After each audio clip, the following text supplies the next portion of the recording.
For 6 years, my son and daughter-in-law told everyone that I had walked away from my own family after I stopped giving them money. Then they sent my granddaughter to find me. When she pushed open the door and saw me standing there, she looked at me for a moment, and her face suddenly turned pale. She stepped back, holding her phone close to her ear, and whispered, "Mom, Dad, you need to come see this yourself." Grandpa never. Welcome to Dad's Revenge Stories. I'm so grateful you're here. Where are you watching from today? Drop your city or country in the comments below. Please note, this story includes fictional elements added for entertainment and educational purposes.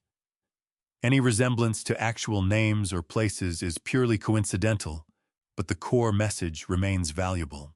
My name is Raymond Hayes. I am 68 years old, and I have spent the better part of 4 decades building things meant to last: dining tables, porch railings, kitchen cabinets, the kind of furniture that gets passed down instead of thrown out. I know how wood works. I know which grains hold and which ones split under pressure. I know that the difference between something that stands for 100 years and something that falls apart in 5 almost always comes down to the foundation you give it at the very beginning. I wish I had known how to apply that same logic to my own family. It was a Tuesday morning in May when my granddaughter Sophie walked through the door of my woodshop. I heard the bell above the door chime the way it always does, and I turned around expecting a customer, maybe old Gerald Hutchins coming back for the rocking chair he had ordered, or one of the neighborhood kids from the Saturday class showing up a day early. Instead, I saw a girl standing in the doorway with the May light cutting in behind her, and it took me exactly 2 seconds to understand who she was. She had Margaret's eyes, dark and wide-set, the kind that take in a whole room before settling on any one thing. Sophie had been 8 years old the last time I saw her, small enough that I could lift her onto my shoulders without bending my knees. The girl standing in my doorway was 14 now, nearly as tall as the doorframe itself, with her mother's sharp jaw and her grandmother's way of going perfectly still when something surprised her. She looked at me. She looked at Danny Ortiz behind me, who had stopped sanding mid-stroke and was watching her with his mouth slightly open. She looked at the rows of finished pieces along the walls, the walnut credenza, the maple bookcase, the set of cherry dining chairs waiting for pickup. She looked at the framed photo on the wall above my workbench, the one of me and Margaret standing in front of this very building on the day Jerry Ford first handed me the key. Then she looked back at me, and the color left her face so fast, it was like watching someone pull a curtain closed from the inside. She stepped backward. 1 step, then 2, her heel catching on the doormat, her hand reaching out for the doorframe to steady herself. Her lips were moving, but nothing came out for a full 3 seconds. Then she had her phone pressed against her ear, and her voice came out in a strange, compressed tone, the voice of someone trying very hard to sound calm while something inside them was coming apart at the seams. "Mom, Dad," she said. "You two need to come here yourselves. You need to see this. Grandpa never—" She stopped. She could not finish the sentence. And I understood why, because there was no version of that sentence that did not end with an accusation aimed directly at her parents. I set down my handplane on the workbench. I wiped my palms against my work apron, the worn canvas one that Margaret had stitched my initials into the front pocket of, back when we still thought small gestures like that were something to hold on to. I walked to the corner of the shop, pulled out the stool I keep there for customers, and sat down. I let her finish her phone call. I gave her that, and while she stood in the doorway of my woodshop, with her phone against her ear and 6 years of her parents' version of events visibly collapsing somewhere behind those dark eyes, I thought about the morning I first understood that I had made the worst mistake of my life. It was not the morning they asked me to leave. It was not the morning I signed the paper I should have read more carefully. It was not even the morning I stood outside the window of my own home and watched my son pour wine for his mother-in-law while my chair sat empty in the corner. It was a morning in April of 2012, 6 weeks after we buried Margaret, when my son Connor called and said, "Dad, Diane and I were talking. Our lease is up at the end of the month, and we thought if you're not ready to be alone in that house yet, maybe it would be good for all of us if we stayed with you for a while. Just until we get back on our feet." I was standing in the kitchen of the house Margaret and I had purchased together in 1985. We had signed the deed as joint tenants with the right of survivorship, which meant that when she died, full ownership passed directly to me. No probate court, no waiting period, no lawyers dividing anything up. The house was mine, clean and simple and completely. 3 bedrooms, a yard with a dogwood tree. Margaret had planted herself a front porch wide enough for 2 rocking chairs that we had never actually bought. I was standing in that kitchen, looking at the 2 coffee cups on the counter, mine, and the one I had poured out of habit that morning, the one I still could not bring myself to wash. And Connor said, "Just a few months, Dad. We just need a few months to get ourselves sorted out." I looked at those 2 coffee cups for a long moment. "Of course," I told him. "The door is always open for you." I did not know then that I had just handed someone the key to a door that I would spend the next 6 years trying to walk back through. I did not know that a few months was a number that meant something entirely different to my son than it did to me. I did not know a great many things that morning. What I knew was that the house was quiet in a way I had not been prepared for, and that Margaret had always said Connor needed more patience than the average person, and that a father's job does not end at any particular age, not your child's and not your own. So I said yes. I said of course. I said the door is always open. And outside the window, the dogwood tree was just beginning to bloom. They moved in on a Saturday in June, which I remember because it was the same weekend. The dogwood finished blooming, and the yard went back to plain green. Connor backed his pickup truck into my driveway at 8 in the morning, and I stood on the porch with 2 mugs of coffee and watched my son carry boxes through the front door of a house he had grown up in. It felt for about an hour like something close to right. Diane was pleasant that first weekend. She thanked me for the coffee. She admired the crown molding in the living room, which I had installed myself back in 1991, and she asked me questions about the neighborhood, which grocery store I preferred, whether the elementary school 2 blocks over was any good, how the winters ran in this part of Ohio. She held Sophie on her hip while she talked, and Sophie, who was 2 years old and deeply suspicious of hardwood floors, reached out and grabbed a fistful of my shirt collar the first time I held her. I thought about Margaret constantly in those early weeks, not with the sharp, breathless grief of the first months after she passed, but with a quieter kind of missing the way you reach for something on a shelf, and your hand closes on empty air. Margaret would have known exactly how to make this work. She would have found the right rhythm for 3 adults sharing a kitchen the right way, to give everyone enough space without making anyone feel like a guest. She had that gift. I never fully understood it until I was trying to manage without it. The first month passed, the way first months do, full of small adjustments and generous interpretations. When Diane rearranged the spice rack, I told myself she was just trying to feel at home. When she replaced the dish towels Margaret had bought at a craft fair in Sugar Creek, with a set from a big box store, I told myself dish towels were not worth a conversation. When she began referring to the living room as our living room in a way that seemed to subtract me from the equation entirely, I told myself I was being too sensitive, that language was imprecise, that she simply meant the room where the family gathered. I was very good at telling myself things that year. By September, the boxes were long unpacked, and the few months Connor had mentioned had quietly become an open-ended arrangement that no one acknowledged out loud. I did not push it. The house was less silent with them in it, and Sophie had begun toddling down the hallway in the mornings and stopping outside my bedroom door to knock with both fists, which was the best alarm clock I had owned in 40 years. It was also in September that Connor came to me in the garage one evening while I was cleaning my hand planes, and he sat on the workbench the way he used to do as a boy, letting his legs dangle watching me work. He waited until I had finished with the number 4 plane before he spoke.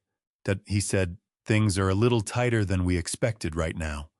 The transmission on the truck needs work, and Diane's got a dental thing that our insurance isn't fully covering."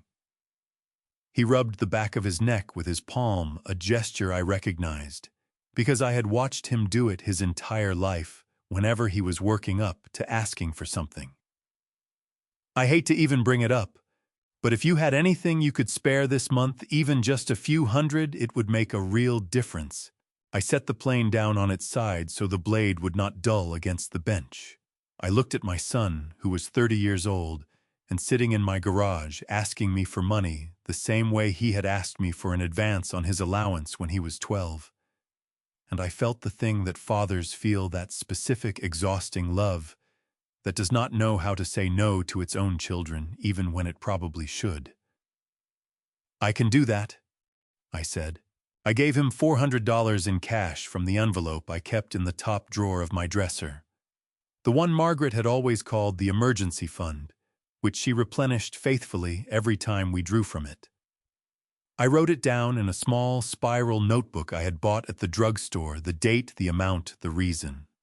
A truck transmission, a dental bill, $400. I told myself it was a one-time thing. 3 weeks later, Connor knocked on my bedroom door on a Sunday morning while I was reading the paper with my second cup of coffee and asked if I could help with the electric bill.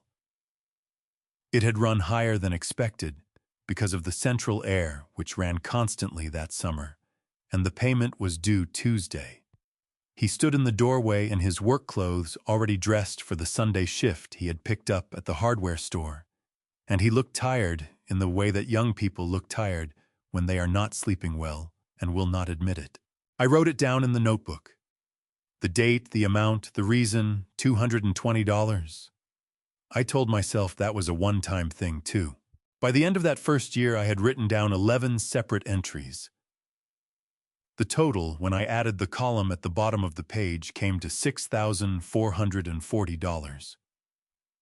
I looked at that number for a while, sitting at my kitchen table with the notebook open in front of me and the house quiet around me because Connor and Diane had taken Sophie to her grandmother's for the weekend. I did not feel taken advantage of. That is the truth, and I want to be precise about it, the way a man who spent 40 years measuring twice before cutting once tends to be precise about things. What I felt was useful, what I felt was needed. And after 6 months of rattling around inside the grief that Margaret had left behind her, like a room with all the furniture removed being needed, was the closest thing to warmth I had found. So I closed the notebook. I put it back in the nightstand drawer. And I told myself that a father helping his son through a difficult stretch was not something that required an accounting. I was wrong about that. But the full weight of how wrong would take me 5 more years to understand. It was a Thursday evening in February when Connor brought me the paper. I remember it was February because the kitchen windows had fogged over from the cold outside, and I had spent the afternoon replacing a warped hinge on the back door, the kind of small maintenance work that old houses demand every winter, the kind Margaret used to call the house talking to you. I was washing the grease from my hands at the kitchen sink when Connor came in and set a single sheet of paper on the counter beside me. "It's just a formality, Dad," he said. He had his jacket still on, which meant he had come straight from work without stopping to take it off in the mudroom the way he usually did. "Diane found some information online about what happens to property when when something happens to the owner unexpectedly. She thought it would be smart to have something on file, just so we can take care of things on your behalf if we ever need to." I dried my hands on the dish towel, one of Diane's replacements, not Margaret's, and picked up the paper. The print was small, the kind that makes a 60-year-old man reach for reading glasses he left in the other room. The language ran together in that particular way that legal-sounding documents are designed to run together, full of phrases like voluntary contribution and non-binding gift acknowledgement and waiver of future claim. I caught maybe a third of it. "This just adds you to the paperwork?" I asked. "Exactly," Connor said. He was standing with his hands in his jacket pockets, his weight shifted to one foot. Relaxed, certain. "It's basically just a record that you're the primary resident and we're the secondary occupants. Standard stuff for situations like this." I looked at my son, 30 years old still, with that particular crease between his eyebrows that he had gotten from Margaret's side of the family, the one that appeared whenever he was concentrating or worried. He did not look worried. He looked like a man explaining something self-evident to someone who was taking longer than necessary to understand it. From the living room, I could hear Diane's voice on the phone low, and even the way she spoke when she was handling something she considered important. Sophie was making the sound she made at bedtime when she was fighting sleep, a rhythmic, indignant complaint that I had come to find more comforting than almost any other sound in the house. "All right," I said. I signed the paper on the counter with the pen Connor held out to me. I signed it the way a man signs things he trusts, without ceremony, without suspicion, with the uncomplicated confidence of someone who has dealt in handshakes his entire working life. Connor took the paper, folded it in thirds, and slid it into the inside pocket of his jacket. "Thanks, Dad," he said. "Diane will feel better knowing it's sorted." He squeezed my shoulder once, the way he did when he was in a good mood, and went down the hall toward the bedroom. I stood at the kitchen sink for a moment after he left. The window above the sink was still fogged. I reached up and drew a small rectangle in the condensation with my fingertip, a door the way children draw doors, just 4 lines, and a suggestion of a knob. I do not know why I did it. Some part of me I was not listening to at the time. I did not think about that paper again for 6 years. What I thought about in the weeks that followed was the envelope. Not the paper, the envelope Connor left on the kitchen counter the following Saturday morning, unsealed with a short note inside written in Diane's precise, unhurried handwriting. The note said, "Dad, given the property situation and what we're contributing to the household, we thought it made sense to formalize the monthly support going forward. Whatever you're comfortable with. We're grateful." The word "grateful" was underlined once lightly with what appeared to be a different pen. I stood at that counter for a long time reading those 4 sentences. I read them the way you read something that is written in plain English, but somehow fails to mean what the words appear to say. Whatever you're comfortable with. The property situation. What we're contributing to the household. Margaret would have put that note down and walked away from it. She would have said, "Ray, that is not a note from someone asking for help. That is a note from someone who has already decided what they are owed and is giving you the courtesy of writing it down." She would have said it quietly in the kitchen without drama, and she would have been exactly right. But Margaret was not there. And I was a man who had spent 4 decades in the trades, where a man's word is still worth something, where you honor your commitments without being asked twice, where taking care of your own is not a transaction, but a matter of character. I understood the note the way I was built to understand it. Someone in my house needed help. I was in a position to help. The math was simple. I put $600 in cash in the envelope and left it on the counter before Connor came down for breakfast. The following month, a fresh envelope appeared in the same spot, and the month after that, another. No discussion, no renegotiation, no acknowledgement that the arrangement had moved from temporary to permanent, from assistance to expectation. The envelopes arrived the way seasons arrive, with total indifference to whether you were ready for them. By the end of 2013, the notebook I kept in my nightstand drawer had 41 entries. The total at the bottom of the last page was $22,800. I checked my addition twice the way Margaret had always checked mine because I am a man who measures before he cuts, and she was a woman who knew I sometimes still got the numbers wrong when I was not paying close attention. The numbers were right. I had not been paying close attention. I closed the notebook and put it in the drawer, and lay in the dark of the small bedroom at the end of the hallway. The room that had once been Margaret's sewing room, that still smelled faintly of the lavender sachets she kept in the closet. And I listened to the house settle around me the way old houses do at night, all creaks and small complaints, the sound of wood adjusting to the cold. I had built this house up from nothing, 30 years of weekend projects, and saved receipts and paint colors chosen together on Saturday mornings. I thought about that paper Connor had folded into his jacket pocket. And in the dark for the first time I wondered what exactly I had signed. There is a specific kind of humiliation that does not arrive all at once. It comes the way water damage comes to an old house, slowly, invisibly, one small intrusion at a time, until the morning you press your hand against the wall and the whole thing gives way. I did not recognize what was happening to me in that house for a long time, because each individual thing seemed small enough to absorb. It was only when I started adding them up the way I added up the entries in my notebook that the total became something I could not explain away. The dining table was the first thing I could not explain away. Diane bought it in the spring of 2014 without mentioning it to me beforehand.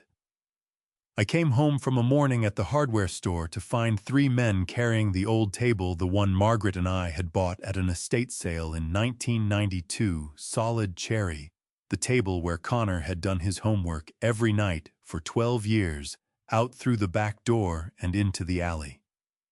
The new table was already in place when I walked through the front door. It was larger than the old one, with 6 matching chairs upholstered in a gray fabric that Diane said was easier to clean than wood.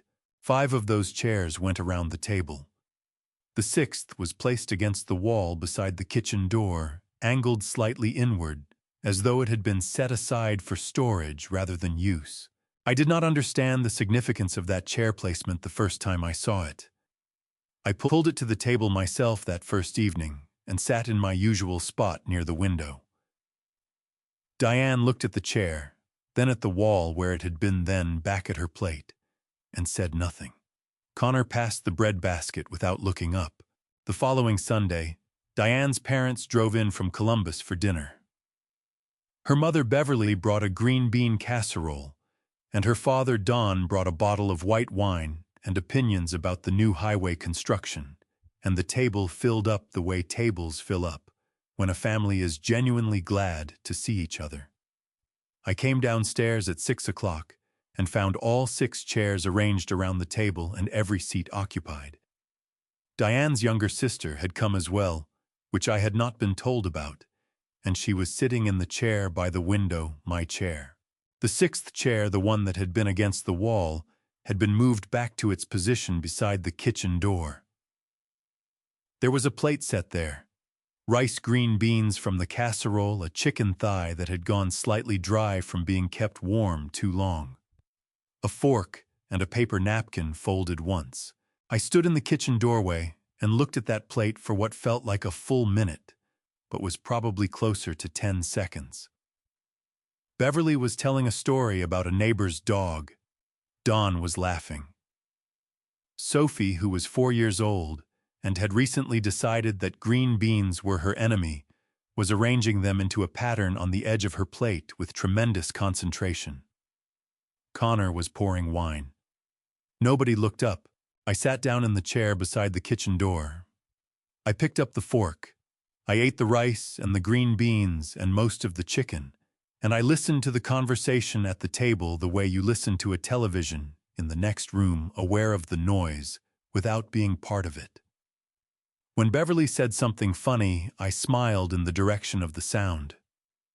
When Don asked Connor a question about the hardware store where he was working, I heard Connor's answer and thought about whether I agreed with it. After dinner, when Diane's family had gone and Connor was washing dishes and Sophie was in the bath, I went to the garage and stood at my workbench for a while without doing anything in particular. I ran my hand along the edge of a piece of white oak I had been planning to turn into a small side table, good straight grain, the kind of wood that does not argue with you. I thought about the cherry table in the alley. I thought about the chair beside the kitchen door. Then I went inside and wrote in my notebook. The date, the amount, the reason. $800 that month, a car repair for Connor, a birthday gift for Sophie that Diane had charged to a shared account without asking. I added the column. The total after 2 years had crossed $40,000. I closed the notebook and put it in the drawer and told myself what I always told myself. That family was complicated. That Connor was under pressure. That Diane was doing her best with a living situation that was admittedly not easy for anyone. That a man who had raised a son alone for 3 years after that son's mother got sick the first time, who had worked double shifts and driven carpool and attended every school play in a row of folding chairs, that always seemed to put him directly behind someone tall. That man could certainly manage a meal in a chair beside the kitchen door without making it into something larger than it was. I was very good at not making things larger than they were. What I was not good at, what I did not understand until much later, sitting in a different chair in a different room I had built with my own hands, was that the chair beside the kitchen door was not an accident of furniture arrangement. It was a measurement. It was Diane's way of answering in the clearest language she knew the question I had asked myself the night I signed that paper without reading it. The question was, what am I worth to these people? The chair beside the kitchen door was the answer. And the thing that shames me most when I look back on that evening now is not that I sat in it. It is that I picked up the fork and said nothing and told myself that was the loving thing to do.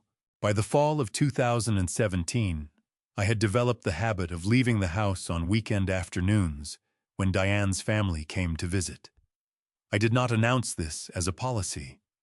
I simply began to find reasons, a part I needed to pick up at the hardware store, a neighbor's fence that wanted looking at, an errand that had been sitting on my list long enough to justify a Saturday drive.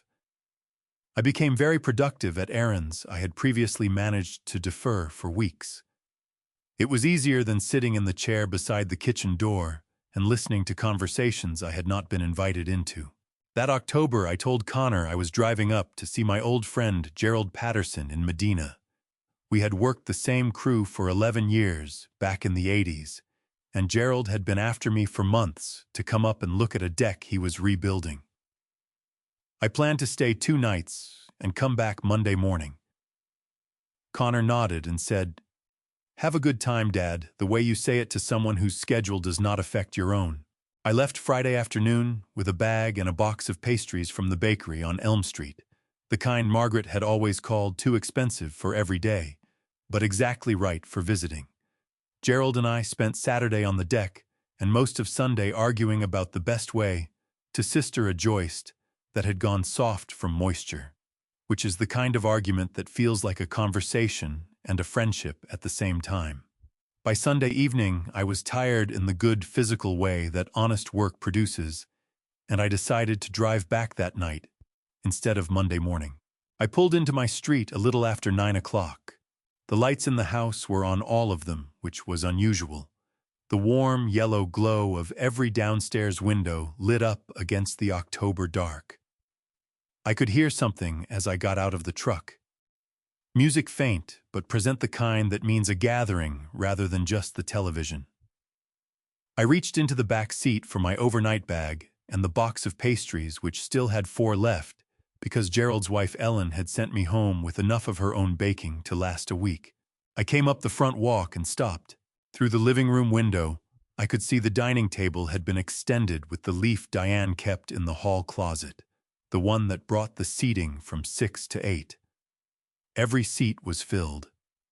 Beverly and Dawn were there, and Diane's sister Carol and her husband and 2 other people I recognized as friends of Diane's from the neighborhood association she had joined the previous spring. Connor was at the head of the table, my end. The end where I had always sat when Margaret was alive, with a bottle of wine in his hand, tilted toward his mother-in-law's glass, laughing at something Dawn had just said. The food on that table was not the food of a casual Sunday. There were 2 serving dishes I did not recognize. A centerpiece of grocery store flowers, arranged in the ceramic pitcher Margaret's mother had given us as a wedding gift. A cheese board on the sideboard that must have cost $40 at minimum. My chair, the 6th chair, the one that lived beside the kitchen door, was not at the table. It was not even in the room.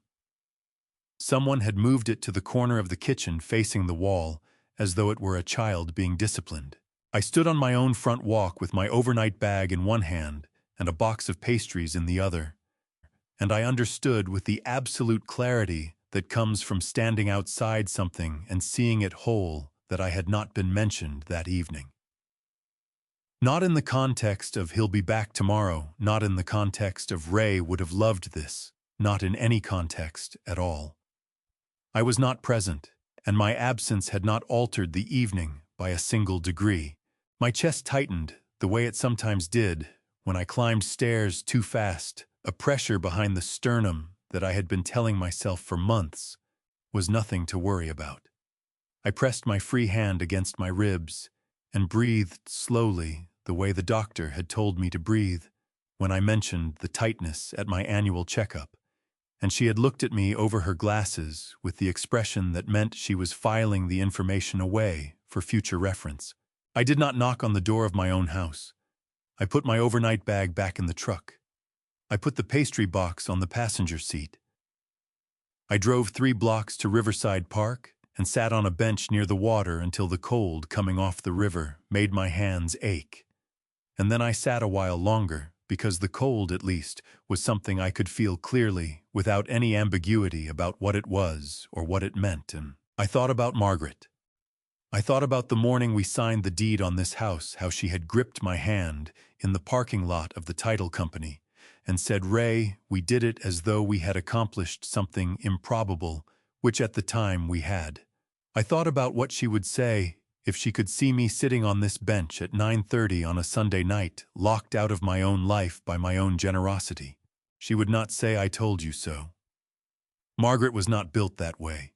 She would sit down beside me on the bench and take my hand the way she had in that parking lot. And she would say, "Ray, the question is not how you got here. The question is what you do next." I sat on that bench until nearly midnight. Then I drove home, let myself in through the back door with my key, and went to bed without looking at what was left on the dining table.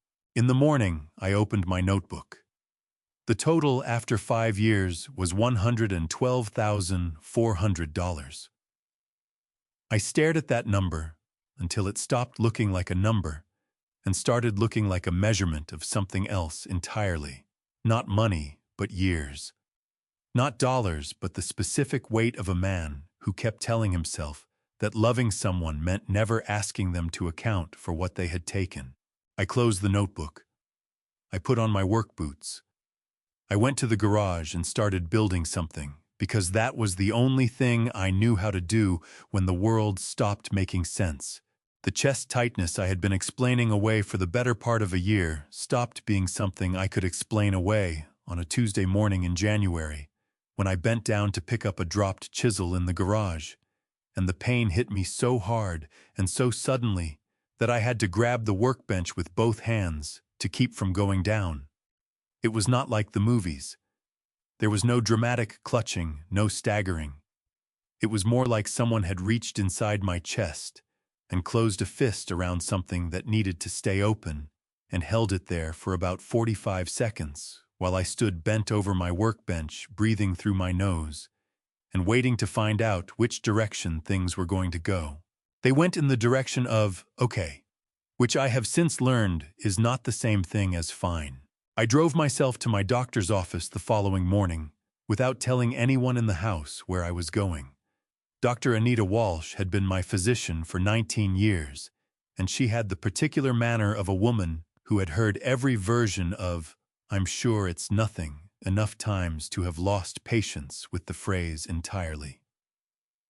She listened to my heart, ordered an EKG and a stress test, and referred me to a cardiologist named Dr. Peter Holloway at the Regional Medical Center 12 miles away. Dr. Holloway was a thin man with careful hands and the habit of pausing before he spoke as though he was editing his sentences before delivery. He looked at my test results the way I look at a piece of wood before I cut it with full attention, without rushing. Then he looked at me over his reading glasses and said, "Mr. Hayes, you have significant coronary artery disease. 3 of your arteries show substantial blockage. We need to talk about your options." We talked about my options for 40 minutes. The most direct option involved open-heart surgery and a recovery period of 8 to 12 weeks, during which I would not be able to lift anything heavier than 10 pounds or work. The cost, after what my private insurance would handle. I had kept a basic plan through the trades union, which was the only responsible thing a self-employed man could do, would run to approximately $45,000 in out-of-pocket expenses, a number I knew exactly how to measure because I had been keeping numbers in a notebook for 6 years. I drove home from that appointment and sat in my truck in the driveway for 20 minutes before going inside. I thought about $45,000. I thought about $112,000. I thought about the difference between a man who gives because he wants to and a man who has given so much that the wanting has become irrelevant to the math. Then I went inside and made dinner because it was my night to cook, and nobody asked me where I had been. 6 weeks later, on a Thursday night in March, I woke up at 2 in the morning with the pain back and worse than before. Not a fist this time, but something heavier.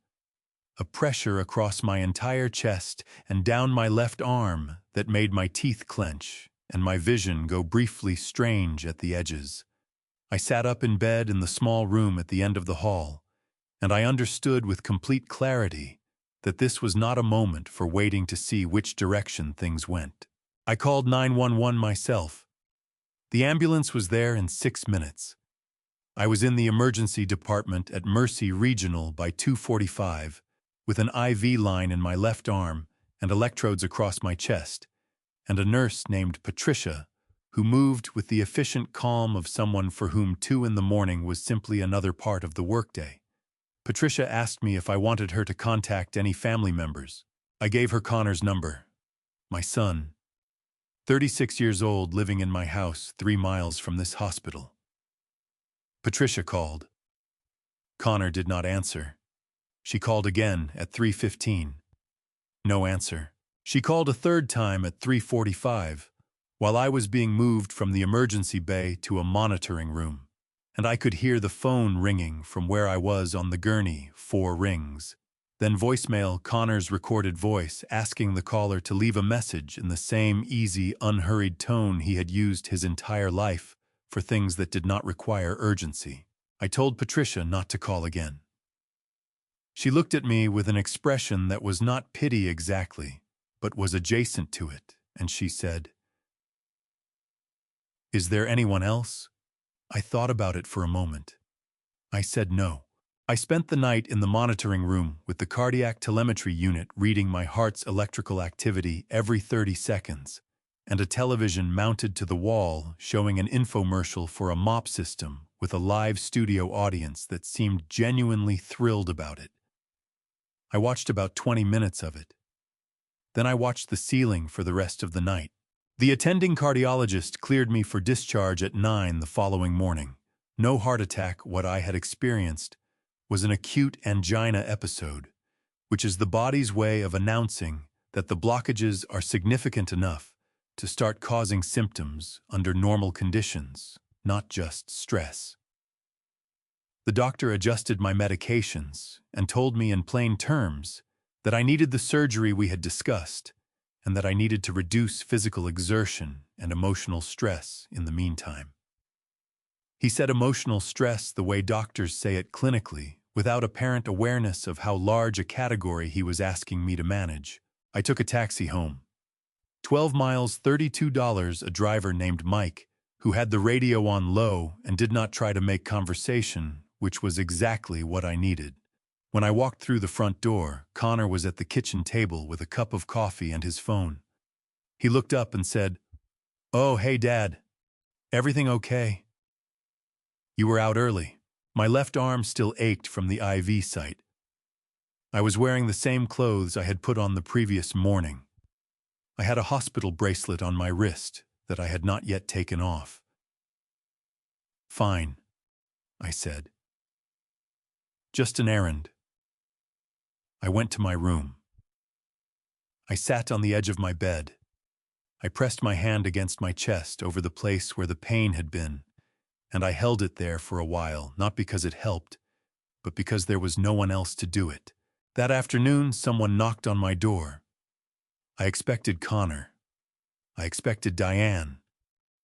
Instead, when I opened, I found Ruth Calloway from directly across the street, 64 years old, retired schoolteacher, the kind of woman who notices things because she was trained her entire career to notice things standing on my porch, with a container of chicken soup still warm from her stove, held in both hands like an offering.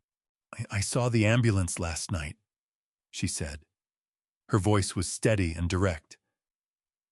"I've been watching for you to come home. How bad was it?" I looked at Ruth Calloway, a woman I had waved to across the street for 9 years, without once sitting down for a real conversation, and felt something come loose in my chest that had nothing to do with the blockages Dr. Holloway had shown me on the scan. "Bad enough?" I said. "Come in." Ruth Calloway sat at my kitchen table for 2 hours that afternoon and listened to me talk in the careful, partial way that men of my generation talk about things that have gone wrong, circling the center of it, describing the edges without naming the middle. She did not push. She refilled her own coffee cup twice, and mine once, and when I finished talking, she sat quietly for a moment and then said, "Ray, that boy has been living in your house for 6 years, and he didn't pick up the phone." She did not say it as an accusation. She said it the way you state a measurement because the number matters, and someone ought to say it out loud. I told her I was planning to talk to Connor. She nodded and said she thought that was right. Then she took her soup container and went back across the street, and I sat at my kitchen table in the house I owned and tried to figure out how a man asks his son for help without sounding like he is asking for something he has not already earned 10 times over. I waited 2 weeks. I wanted to be steady when I did it, not raw from the hospital visit, not shaky from the medications Dr. Holloway had adjusted.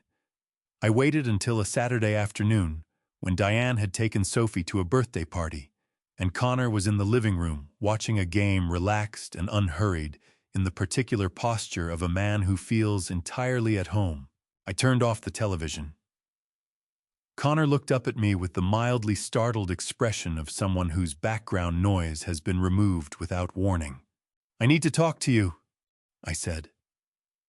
I sat down in the armchair across from him, the armchair that had been in this room since 1994, that Margaret had reupholstered herself in a blue fabric she found at a remnant sale that was still the most comfortable piece of furniture in the house, because she had good instincts about things like that.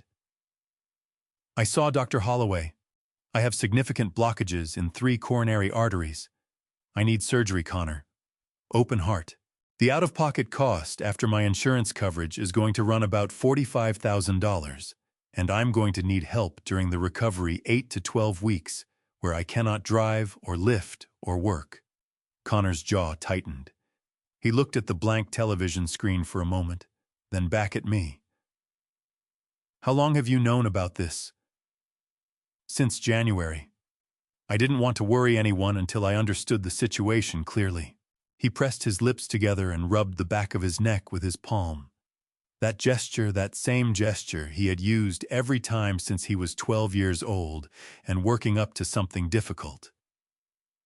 "Dad," he said slowly, "that's a lot of money." "I know what it is," I said. "I've been keeping track of numbers for a long time." I did not say the other number. I did not say $112,000. I kept that in the notebook where I had always kept it, and I asked my son plainly and directly for help, which was a thing I had never done before in my life, and which cost me more than I knew how to measure. I'm not asking you to pay for the surgery. I'm asking if I can count on you while I recover. That's all. Connor opened his mouth and then closed it again. He stood up from the couch and walked to the window and stood there with his back to me looking out at the yard where Margaret's dogwood had grown taller every year for 33 years. His shoulders were tight. His hands were at his sides. Then Diane came through the front door. She must have dropped Sophie at the party and come straight back, because she was still in her jacket, her keys in her hand. She read the room the way she always read rooms, fast and complete, taking in Connor's posture at the window, and my posture in the armchair, and the blank television, and the particular quality of silence that had been in the room before she opened the door.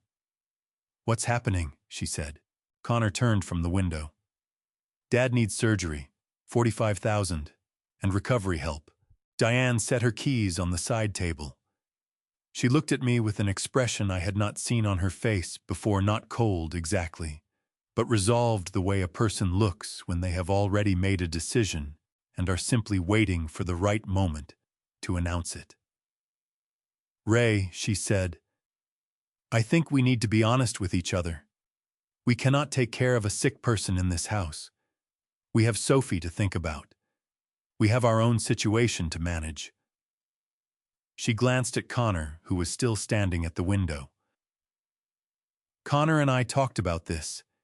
If your health is going to require that level of care, you'd really be better off somewhere with proper facilities." The heat moved up my neck and into my face. I pressed my hands flat against my knees to keep them from shaking, and I looked at my son's back, at the set of his shoulders, at the way he was studying the dogwood tree, as though it had become suddenly fascinating. "Connor," I said. His name came out quieter than I intended. He turned around. He met my eyes for approximately 2 seconds. Then he looked at the floor between us. The room went very still around those words. I sat in Margaret's blue armchair in the house I had owned for 33 years. The house where I had brought my son home from the hospital as an infant, where I had taught him to ride a bicycle in the driveway, where I had stood in the kitchen and written his name on his lunch bags every morning for 12 years, and I listened to him tell me to find somewhere else. I stood up. My knees hurt the way they always do when I have been sitting in one position too long. I said, "Show me the paper." Connor knew immediately which paper I meant. He did not hesitate. He went to the desk in the corner. My desk, the one Margaret had bought me for my 50th birthday, opened the bottom drawer and took out a folded document that had been sitting there apparently for 6 years. He held it out, and I took it, and I read every word of it, this time standing in the middle of my own living room with my reading glasses on. Voluntary contribution. Non-binding gift acknowledgement. Waiver of future claim. Signed by Raymond Allen Hayes on the 14th of February 2013. Witnessed by Diane Louise Hayes. I folded it carefully along its original creases. I set it on the coffee table between us. I did not throw it. I did not raise my voice. My hands were shaking hard enough that I had to press them together to make it stop, but my voice came out level and clear. "I built this house up from nothing," I said, "and I am going to pack one bag, and I am going to walk out of here. And the only reason I am not calling a lawyer this afternoon is because my granddaughter is at a birthday party, and she deserves to come home to a house that is still standing." I went to the small bedroom at the end of the hall. I took the overnight bag from the closet shelf. I packed what fit 3 days of clothes, my shaving kit, the photograph of Margaret and me at the title company in 1985, and the notebook with 41 pages of entries that added up to $159,500. I took the battered canvas tool roll from the garage, the one Margaret had stitched my initials into the front pocket of 40 years ago, and I carried it to my truck. Nobody followed me out. The room behind Pete Kowalski's auto garage on Claremont Avenue was 11 feet by 14 feet, which I know because I measured it. The first morning I woke up there, the way a carpenter measures any space he finds himself in out of habit, out of the need to understand exactly what he is working with. It had a single window that faced the back fence, a radiator that worked on its own schedule, and walls the color of old newspaper. The previous tenant had left a curtain rod with no curtains and a coffee maker that took 4 minutes to produce something that tasted approximately like coffee. I bought curtains at the Goodwill on Fletcher Street for $7. I made the bed with the spare set of sheets I had packed, and I put Margaret's photograph on the windowsill where the morning light would hit it, and I told myself this was temporary, the way I had told myself a great many things over the past 6 years. The difference was that this time I knew I was lying. I had my tools. I had my notebook. I had the photograph and the sheets and 3 days of clothes that I supplemented with 2 more trips to the Goodwill over the following week because I had not packed for permanence, and permanence was apparently what I had. I paid Pete Kowalski $450 a month in cash, and he gave me a key, and the understanding that he would not ask questions, which suited us both. Ruth Calloway found me on the 3rd day.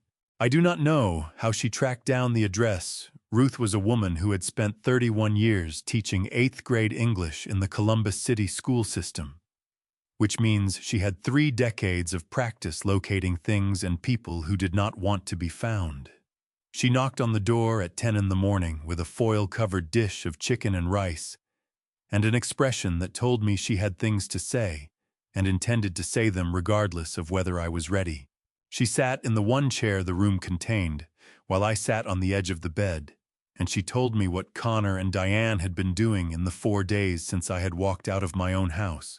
They had started with the neighbors, Beverly Hutchins next door, who had always been friendly in the way that neighbors are friendly waves from the driveway, the occasional borrowed egg, Tom and Carol Reed across the back fence, the young couple at the end of the block whose names I had never learned because they had moved in only the previous fall. Connor had spoken to all of them within 48 hours of my leaving, and the story he told each of them was the same. Ray decided he wanted his own space. He stopped contributing to the household, and then walked out when we couldn't keep supporting him the way he expected. You know how proud he is. He didn't want to be a burden, but he also didn't want to be told the money had to stop. He said you were proud, Ruth told me. Her voice had the flat precision of someone reciting testimony. Like that was the problem. Like you left because your pride wouldn't let you accept help. I pressed my hands together between my knees and looked at the floor between my feet, which was linoleum with a pattern of small brown squares that someone had chosen in approximately 1973 and which had not improved with age.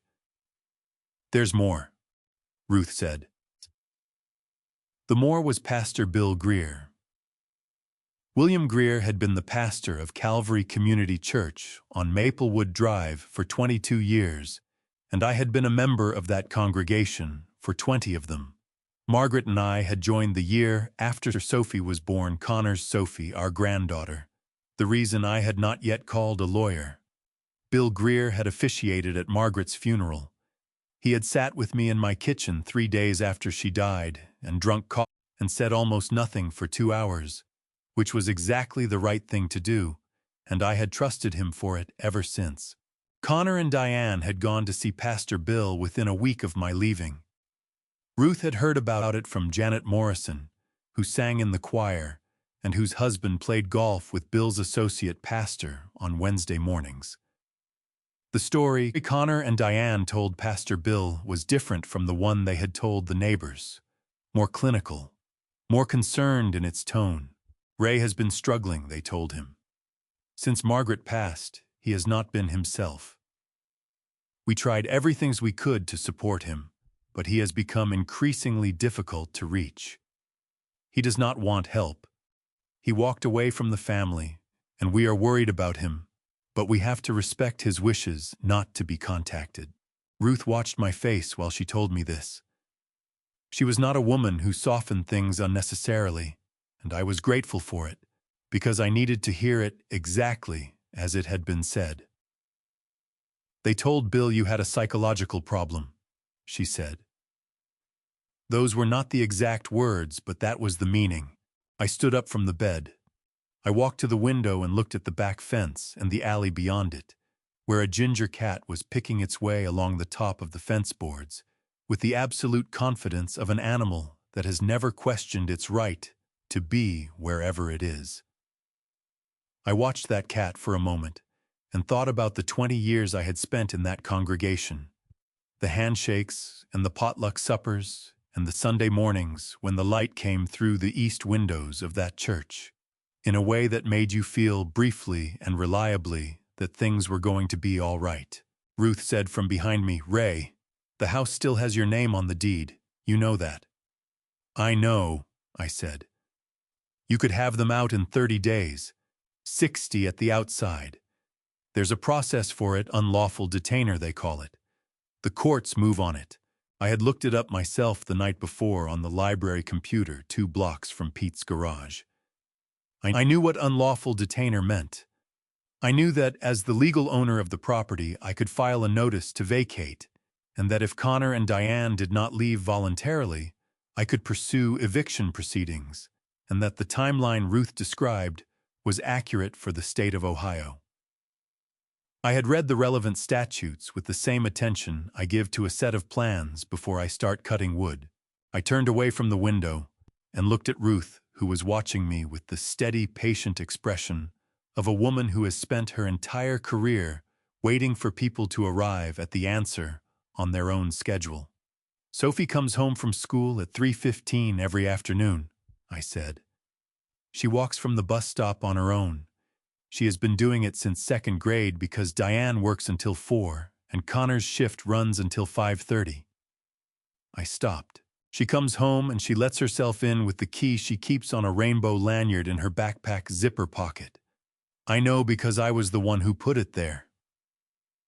Ruth's expression shifted in a way that was not quite softening, but was something close to it. "I am not going to put that child through an eviction proceeding," I said. "I am not going to make her come home from school one afternoon to a notice on the door and her parents on the phone with a lawyer. That is not the kind of man I am. And it is not what Margaret would want from me." Ruth was quiet for a moment. Then she said, "All right, Ray. What are you going to do instead?" I looked at my tool roll on the floor beside the bed. The canvas was worn soft from 40 years of use, the initials Margaret had stitched into the front pocket, faded, but still legible. My hands, which had been shaking in my own living room 5 days ago, were completely steady. "I'm going to build something," I said. "I have known Gerald Foster since the summer of 1978, when we were both working a commercial renovation job on the east side of Columbus, and we spent 3 weeks arguing about the correct way to install a pocket door in a load-bearing wall. Jerry was wrong for the record, and he knows he was wrong, and the fact that he has never once admitted it in 46 years is one of the reasons we have remained friends for 46 years. Some friendships are built on agreement. The better ones are built on the specific pleasure of disagreeing with someone who is smart enough to make it worthwhile. Jerry had retired from full-time contracting 8 years earlier and now ran a small woodworking shop on Denison Avenue called Ford's Fine Furniture, which was a name that overstated the operation somewhat. It was one showroom, a back workshop, and a parking lot with 3 spaces, but which accurately described the quality of what came out of it. Jerry made furniture the way the old men taught us to make it, with hand tools and patience, and the understanding that a well-built joint would outlast everyone in the room. He sold mostly to people who understood the difference between furniture and wood that had been shaped to resemble furniture, and those people paid accordingly. Ruth had called him I had not asked her to, but I was not surprised that she had, because Ruth Calloway is the kind of woman who identifies a problem and then identifies the correct tool for addressing it, without waiting to be given permission. Jerry was apparently the correct tool in her assessment, and her assessments had a way of being right. He showed up at Pete's garage on a Tuesday morning in June, driving the same rusted Ford pickup he had owned since 2003, and which he refused to replace on the grounds that it still ran, and vanity was a sin. He knocked twice and let himself in before I answered, which was also typical. Jerry had never fully accepted that knocking and waiting were sequential rather than simultaneous activities. He looked around the room with the expression of a man conducting a structural assessment. He looked at the tool roll on the floor. He looked at Margaret's photograph on the windowsill. He looked at the curtains from the Goodwill, which were cream-colored with small blue flowers, and which had come to admit to myself, a certain charm. Then he pulled the single chair to the center of the room, sat down in it, and looked at me. "Ruth told me what happened," he said. He did not say "I'm sorry" or "that's terrible" or any of the other things people say when they mean well and cannot think of anything more precise. Jerry Ford had never confused sympathy with usefulness. "I figured," I said. He was quiet for a moment. He had a carpenter's hands wide across the knuckles, scarred in the specific places that tools leave their marks over decades of honest use. He rested them on his knees and looked at me with the patient, level attention of someone who was about to ask a question he had been thinking about on the drive over. "Ray," he said, "why aren't you building something?" The question landed differently than I expected. Not because it surprised me. I had said the same 3 words to Ruth less than 2 weeks earlier, but because the way Jerry said it made it sound less like encouragement and more like genuine curiosity. Like a man looking at a table saw sitting covered in a corner and asking sincerely why nobody was using it. "I don't have a shop," I said. "I have a shop. I don't have the money to set up properly. I have the tools. Some of them are even yours from when you lent them to me in 2011, and I never gave them back." He said this without any particular guilt, which was accurate to the situation. "I have a back workshop that I use for overflow when I have overflow, which lately I do not. There's a bench in there that's been holding boxes of hardware since April." He paused. "The boxes can move." I looked at him. Jerry looked back at me with the expression of a man who had made his argument and was prepared to wait as long as necessary for the other person to catch up. "I'm on medication," I said. "Cardiac medication. Beta blockers, a blood thinner, a cholesterol drug. I get tired faster than I used to." "Then you'll build slower than you used to," Jerry said. "I don't see the conflict." "Jerry. Ray." He leaned forward slightly, his forearms on his knees. "You have been building things your entire adult life. You built that woman's house from a sagging wreck into something worth living in. You built furniture that people's grandchildren are going to inherit. You taught half the young guys on the East Side how to read a plan and hold a chisel and take pride in a clean joint." He stopped. "And right now you are sitting in an 11 by 14 room paying $450 a month to a man named Pete, and your tools are rolled up in a canvas on the floor, and nobody is using them." Another pause. "Why," the room was quiet, except for the sound of a car pulling into the garage bay on the other side of the wall, and Pete's voice saying something to a customer, and the particular clank of an auto lift engaging that I had come to find weirdly comforting in the past few weeks. I looked at the tool roll. Margaret's stitching on the front pocket.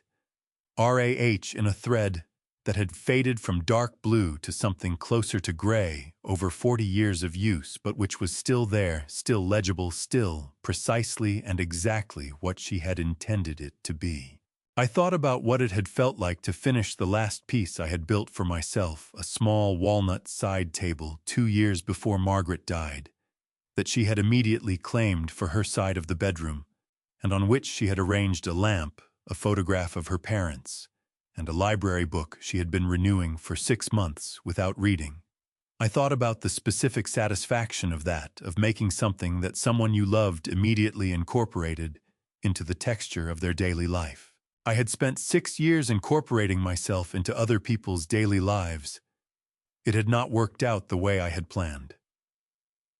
"The boxes can move," I said. Jerry nodded once, the way he nodded when he had made a decision and considered the matter resolved. He stood up and picked up the tool roll from the floor himself, tucking it under his arm, the way you carry something you have decided belongs somewhere better than where it currently is. "I'll clear the bench today," he said. "Come by tomorrow morning, 8 o'clock. I'll have coffee." "Your coffee is terrible," I said. "It is," he agreed. "But the bench will be clear."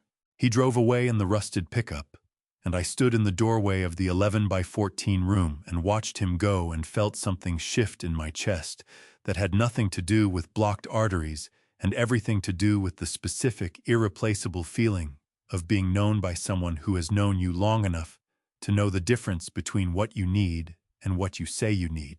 The following morning, I arrived at Ford's Fine Furniture at 5 minutes before 8. Jerry had the coffee made and the bench cleared, and the east-facing workshop window propped open so the morning air came through, smelling of sawdust and cut wood, which is the closest thing to a welcome I have ever needed. I set my tool roll on the bench. I unrolled it. I picked up the number 4 hand plane, the one I had owned since 1981, and I turned it over in my hands and checked the blade. The way you check something you have not used in a while, with attention and without hurry. Then I found a piece of straight-grained white oak in Jerry's lumber rack, clamped it to the bench, and I began. The first piece I built in Jerry's back workshop was a small white oak side table with tapered legs and a single drawer fitted with a hand-cut dovetail joint.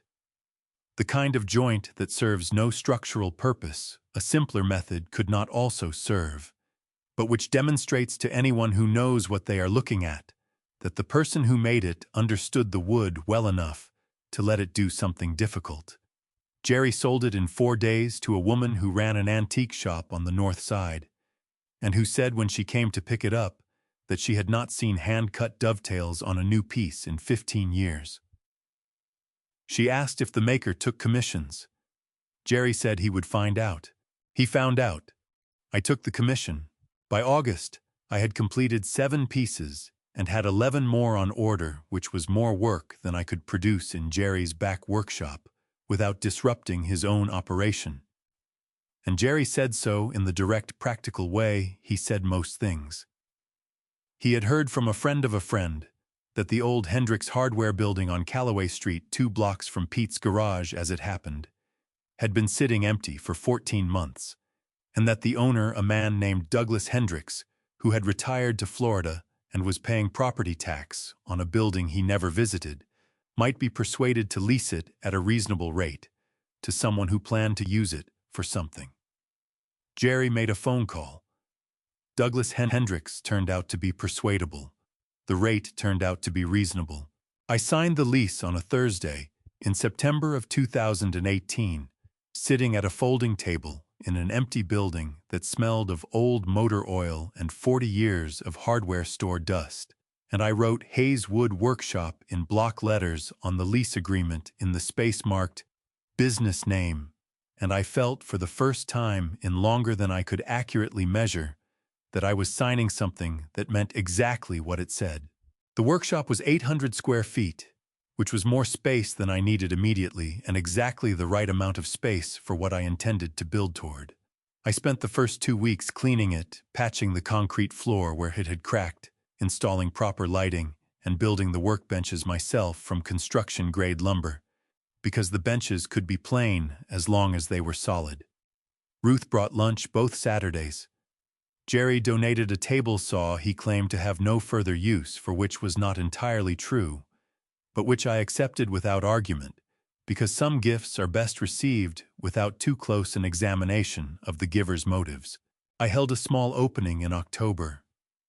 Small is the accurate word. It was a Thursday evening. It lasted 2 hours, and the people in attendance were Jerry, Ruth, Pete Kowalski from the garage, and 4 neighbors from the Claremont Avenue block who had learned about it from Ruth, and come out of the combination of genuine interest and the particular neighborly obligation that makes people show up to things in small communities when someone they know has done something worth acknowledging.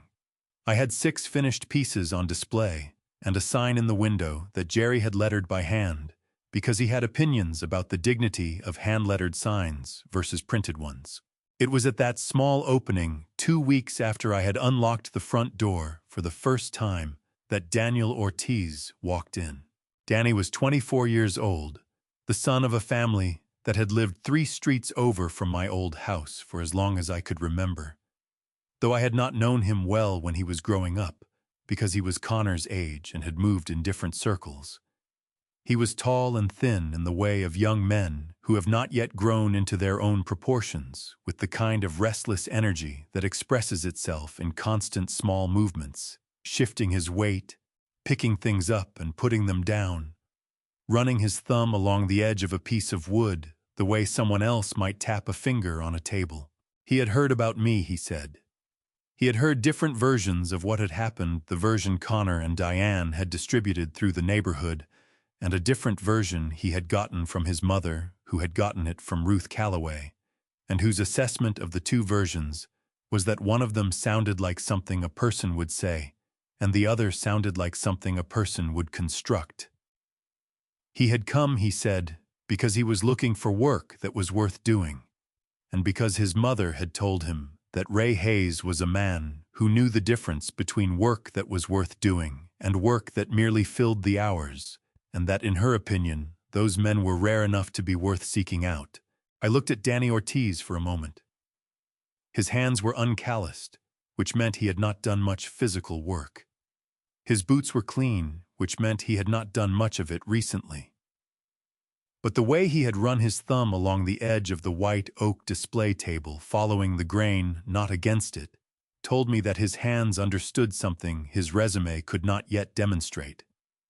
"Can you be here at 7 tomorrow morning?" I said. "Yes, sir," he said. "Bring work boots that have seen some use. If you don't own any, the Goodwill on Fletcher Street opens at 8, and I'll wait until 8:30. He laughed, which was the right response. "I'll find some," he said. He found some. He was there at 6:55, which told me something important. A young man who shows up 5 minutes early to a job he has not yet been hired for is a young man who understands that the job begins before anyone tells it to. I started him on the basics: how to read the grain before you cut, how to hold a hand plane, so the blade does the work, instead of your arm, how to fit a joint, so it closes without forcing and opens without wobbling. He made mistakes the way beginners make mistakes, with energy and without discouragement, and he learned the way the best apprentices learn, by paying attention to what the wood does rather than what he expected it to do. In November, I started the Saturday morning children's classes. Free of charge, open to any child in the neighborhood, between 8 and 14 years old, 1 hour of basic woodworking skills with all materials provided. The first Saturday, 6 children showed up. The second Saturday, 9. By December, I had a waiting list, which was not something I had anticipated, and which required me to add a second session on Sunday mornings. Word travels in a neighborhood the way wood grain travels through a plank, in the direction it was always going to go, following the path of least resistance, connecting things that were always meant to be connected. By the end of 2018, Hayes Wood Workshop had a waiting list for custom furniture, a waiting list for children's classes, and a sign in the window that Jerry had lettered with the particular satisfaction of a man who had been right about something and did not need to say so. I was making enough to cover the lease, my medications, my rent at Pete's garage, and a small amount beyond that, which I put in a savings account I had opened in my own name at a branch of the credit union on Maplewood Drive. The first deposit was $47. I wrote it in my notebook, the date, the amount, the reason. The reason I wrote was mine. There is a particular way that a reputation builds in a small community, and it has nothing to do with advertising. It moves the way a smell moves through a house from room to room, through gaps you did not know existed, arriving in places before you thought it possible. By the spring of 2019, Hayes Wood Workshop had a reputation in a 4-block radius. By the fall of that year, it had one in a 2-mile radius. By 2021, a woman had driven from Worthington 30 minutes north, specifically because her neighbor had told her that the man who ran the shop on Callaway Street was the only furniture maker in Central Ohio who still cut his dovetails by hand, and who would tell you honestly, if what you wanted was not worth the wood it would take to build it. That last part was Danny's observation, not mine. He had started paying attention to what customers said when they left the shop, which I had not thought to do because I was paying attention to what they said when they arrived. Danny was right, that the honesty was part of it. People in that neighborhood had grown accustomed to being told what things cost after the fact. A man who told them what things cost before he started and then charged exactly that amount turned out to be a minor local phenomenon. Danny himself had become something I had not anticipated when I hired him. By the end of his first year, he could read a grain pattern as well as a man twice his age, and by the end of his second, he had developed the particular quality that separates a craftsman from a technician. The ability to make a decision at the bench without asking permission to look at a piece of wood that has done something unexpected and respond to it rather than fighting it. I gave him a raise in the spring of 2020 that he argued against accepting, which told me everything I needed to know about his character, and also that he had been raised by someone who had given him good values and insufficient confidence in them. "Take the raise, Danny," I told him. "Mr. Hayes, the shop is still finding its feet." "The shop has found its feet. Take the raise." He took the raise.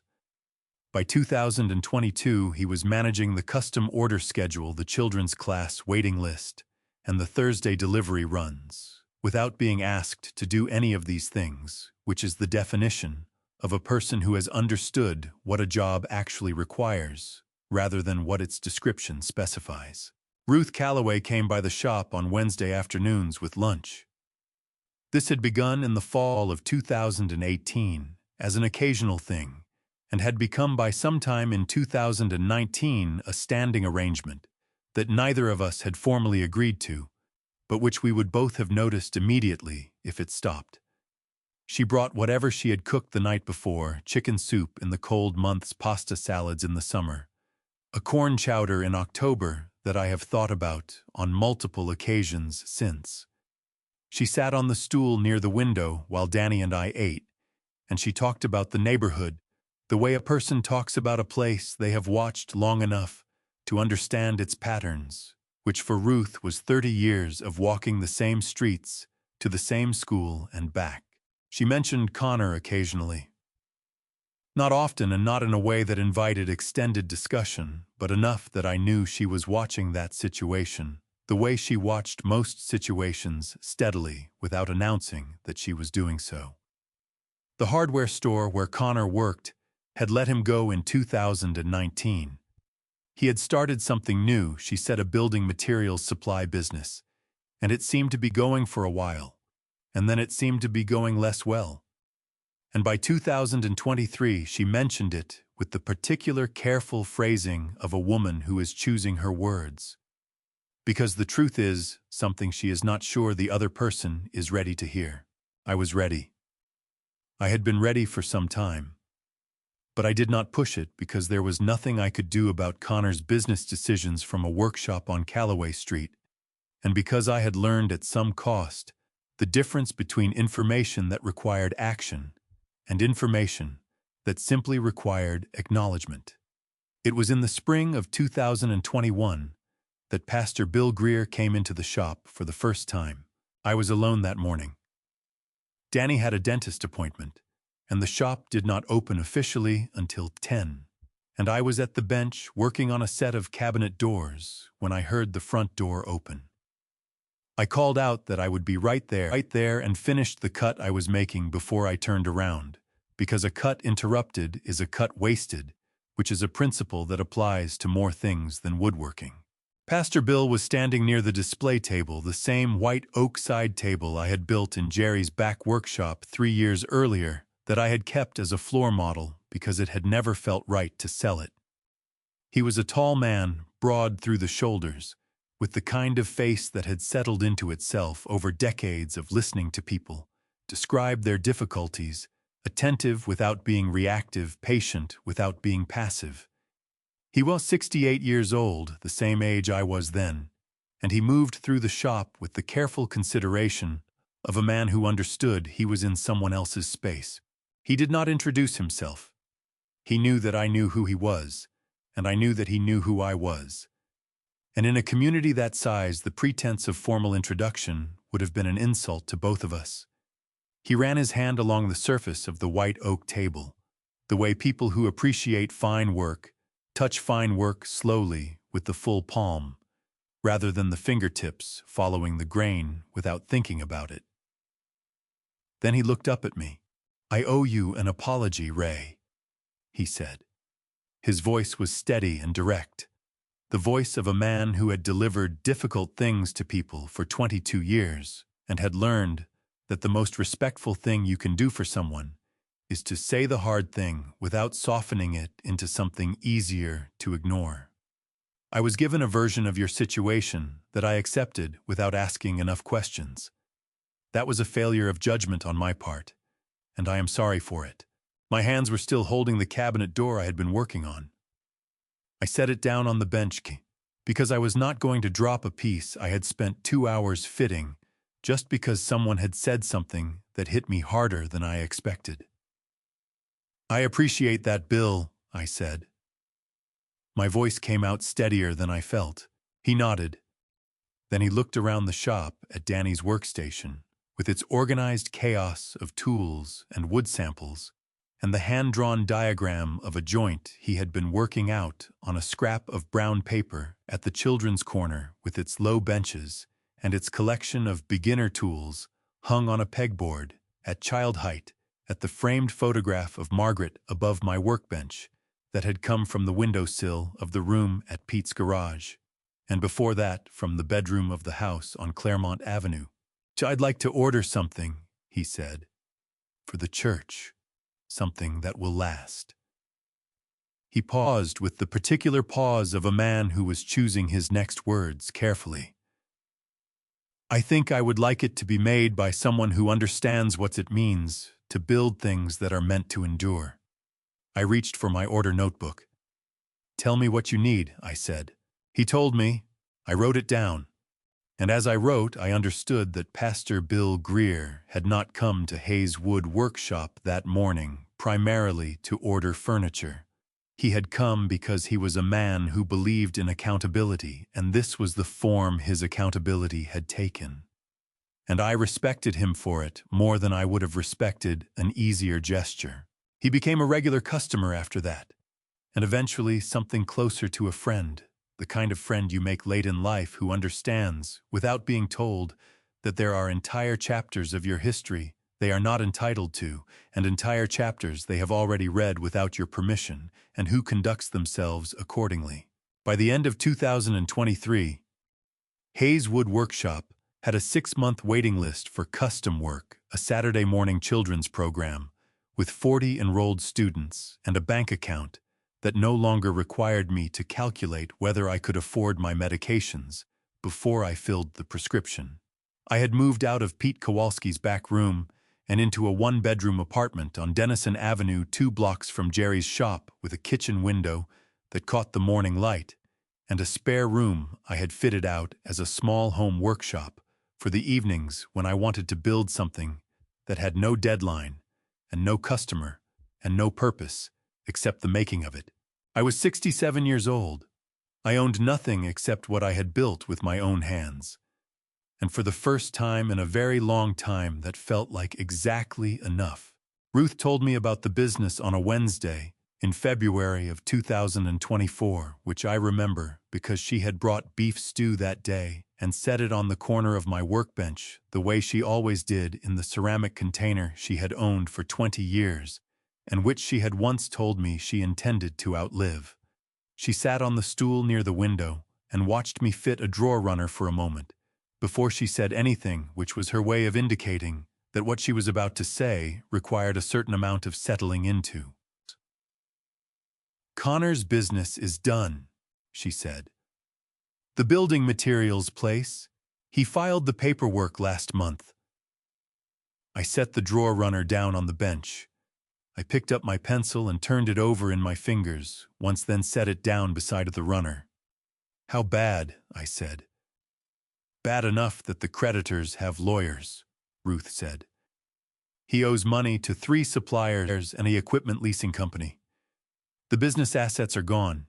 He sold the inventory in December, apparently trying to cover the gap." She paused. "The house is still yours, Ray. The creditors cannot touch it, because it is not his asset to attach. But he knows that, and Diane knows that, and I imagine that particular fact is sitting in that house right now, like the very large and uncomfortable piece of furniture that nobody wants to be the first to mention." I understood what she was not quite saying. A man who has just lost his business and who owes money to lawyers is a man who is looking at every door available to him. The house on Claremont Avenue, the house still titled in the name of Raymond Allen Hayes, was a door. It was the largest door available, and Connor knew as well as I knew that the only way through it was to come back to the man whose name was on the deed. I picked up the drawer runner again and went back to fitting it because the work was there and it needed doing.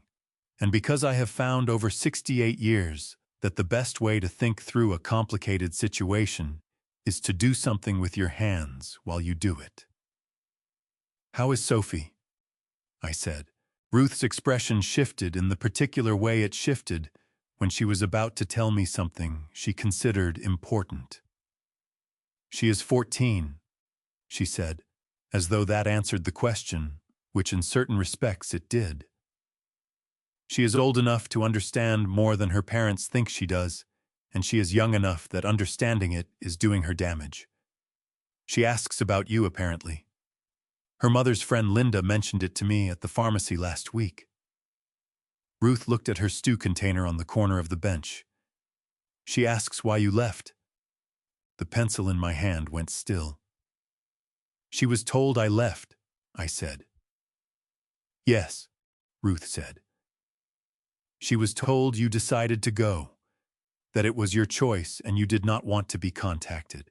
I set the pencil down for the second time and stood at the bench for a moment, with both hands flat on the wood surface the way I stand when I am making sure I have understood the dimensions of something before I commit to a cut. Sophie was 14 years old. She had been 8 when I walked out of that house. She had spent 6 years believing her grandfather had chosen to disappear from her life. 6 years of a child believing she had been left. I picked up the pencil and wrote the measurement I needed in the margin of my order notebook and went back to the drawer runner, because the work was still there, and it still needed doing, and because some things you cannot respond to with words. It was Diane's idea, Ruth told me later. Connor's business was gone and the house was still in my name, and Diane had done the math the way she always did, fast and without sentiment. She told Connor that Sophie should go see her grandfather. Just a visit, she said. Just to reconnect. She did not say the rest of it out loud, but the rest of it was this: find out what he has, find out if he is willing to help, and come back with something we can use. Connor told Sophie that her grandfather would be glad to hear from her, that she should reach out, that it was time. 3 weeks later, on a Saturday morning in late March, when the shop was closed and Danny was at his cousin's wedding in Cincinnati, My phone rang with a number I did not recognize. I answered it because I answer numbers I do not recognize, which is a habit from 40 years of running a business where a new customer's first call is always from a number you have not seen before. The voice on the other end was young and careful, with the particular deliberateness of someone who has rehearsed an opening sentence and is determined to deliver it correctly. "Mr. Hayes," she said. "This is Sophie. Sophie Hayes. A pause. "I'm Connor's daughter." My hand tightened on the phone. She had introduced herself as Connor's daughter, not as my granddaughter, which told me something about how 6 years of a particular story had shaped the way she understood her own relationship to me. "I know who you are, Sophie," I said. "I would know your voice anywhere." A silence that lasted about 4 seconds, which is a long time on a telephone. Then her voice came back slightly different, less rehearsed, more unsteady. "I found something," she said. "In the storage room at home. I was looking for it, or it doesn't matter what I was looking for. I found an envelope, in my grandmother's handwriting, addressed to my dad." Another pause. It hadn't been opened. The shop was quiet around me. The morning light came through the east windows, the way it always did on clear March mornings, falling across the workbenches in long, flat angles that showed every mark and tool score on the wood surface. Every imperfection made visible by the quality of the light. I sat down on my stool. "Tell me what it said," I said. "I can't," Sophie said, and her voice broke on the second word in the way that voices break when the person speaking has been holding something together for longer than they should have had to. "I can't tell you on the phone. I need you. I want to see you. If that's okay. If you want that." I pressed my free hand flat against the workbench surface beside me against the wood that had absorbed 6 years of work and sawdust and the particular concentration of a man building himself back up from nothing. The grain was smooth under my palm, worn to a finish by use rather than sandpaper, which is the best kind. "Tell me when you can come," I said. "I will be here," she told me. I wrote it in the margin of my order notebook beside the drawer runner measurement in the same pencil. Then I set the phone down on the bench and sat in the morning light for a while without moving, thinking about a 14-year-old girl sitting in a storage room with an envelope in her hands that her grandmother had sealed and her mother had hidden and her father had never read. Thinking about what Margaret had written inside it. Thinking about the 12 years I had watched Margaret put words on paper with the same careful attention she gave to everything she considered worth doing properly. Whatever she had written, she had meant every word of it. Whatever Diane had understood from the outside of that envelope, she had made a decision that was not hers to make. I picked up the drawer runner and went back to fitting it. The measurement was right. The joint was clean. The drawer would close without forcing and open without wobbling the way a well-made thing should.